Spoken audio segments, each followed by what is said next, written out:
ఏడేడు జన్మాల బంధాలతో ఈనాడు నీడు పండించనా మరి తయారయ్యే ఉన్న వయ్యారంగా సయ్యత్తు ఒళ్ళోకి వాలంగా చూసుకొచ్చానమ్మా చూడు ఉత్సాహంగా చిన్నారి వన్నెల్ని ఏలంగా ప్రతిక్షణం పరవశం కలగగా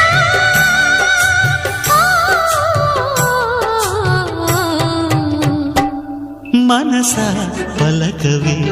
మధుమాసపు కోయిలవై చెలివే తెలుపవే చిగురాశల గీతికవై